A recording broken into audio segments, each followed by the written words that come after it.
What's going on, everybody? Welcome back into the Fantasy Pros YouTube channel. My name is Lucas Wencl, and today we are talking about 10 players that you can look to drop after Week 8 of the NFL season to make room for those waiver wire ads ahead of Week 9. We'll make sure to cover guys both in deep leagues and shallow leagues, but before we dive on into that list, if you want a chance at winning a signed Justin Jefferson Vikings helmet for free, courtesy of our friends at pristineauction.com, all you need to do is head to fantasypros.com/contest, complete the form, and either download the Fantasy Pros Draft Wizard app, leave a review for the podcast, or follow us on X, Instagram, or TikTok at Fantasy Pros. The more actions you complete, the more entries you'll receive. We'll be announcing a winner right here on the podcast, so if you're watching on YouTube, be sure to subscribe and turn on those notifications so you can be alerted when new episodes are up and to come claim your prize. Kicking off our list this week is Dallas Cowboys running back Dalvin Cook.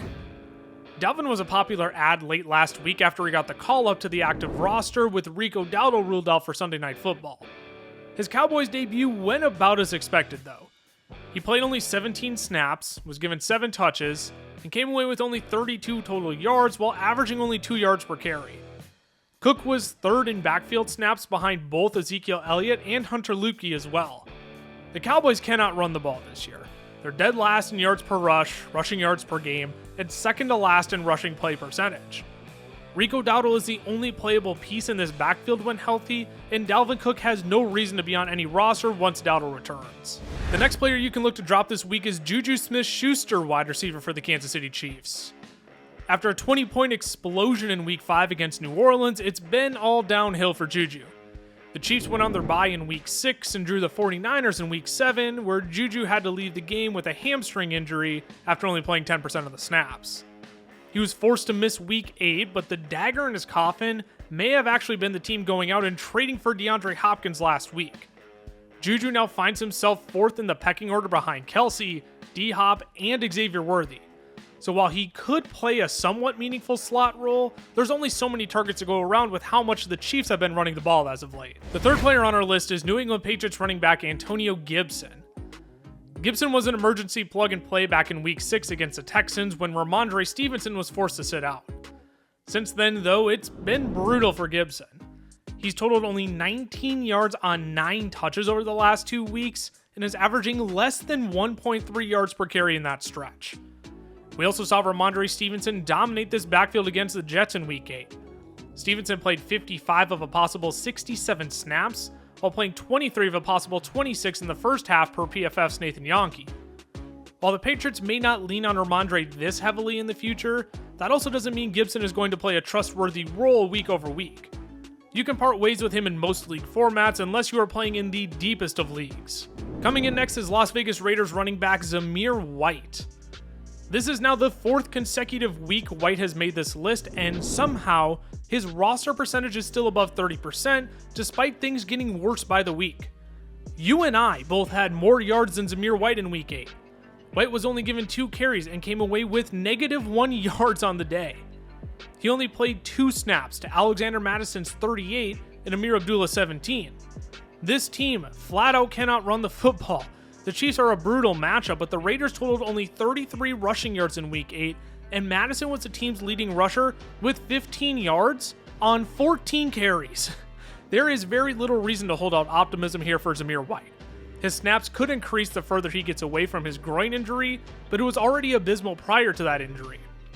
There is little reason his roster percentage should be above 20 to 25% of leagues when he is, at best, an invaluable handcuff on one of the worst rushing offenses in the league. Up next, you can look to drop Green Bay Packers wide receiver Dontayvion Wicks this week. I like Dontayvion Wicks, the NFL player, but for fantasy football, he's unreliable as long as he's the 4th option in this Packers wide receiver room.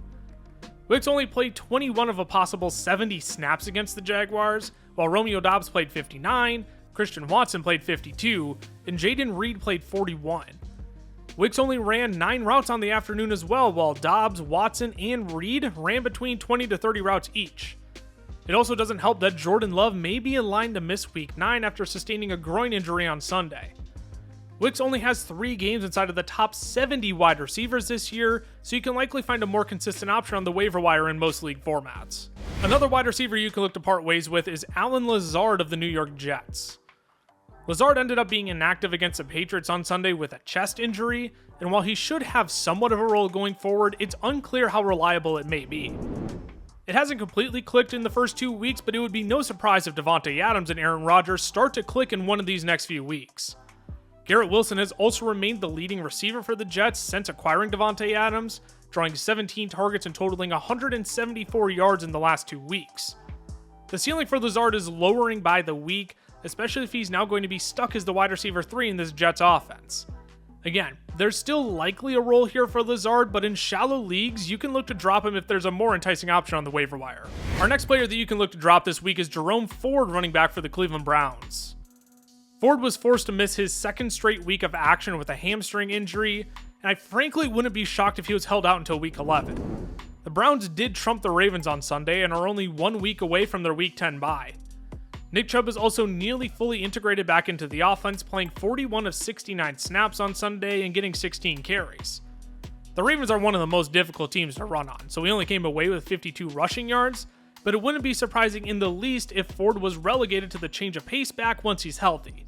But again, that may not be until week 11 if the Browns choose to give him an additional week of rest going into the bye. If he does play, the matchup against the Chargers isn't a favorable one either, so Ford can be dropped to the waiver wire in shallow leagues. Unless you're playing in a 2-quarterback or super flex league, you can look to drop Anthony Richardson of the Indianapolis Colts. No matter where you look on social media, there is discourse everywhere about Anthony Richardson.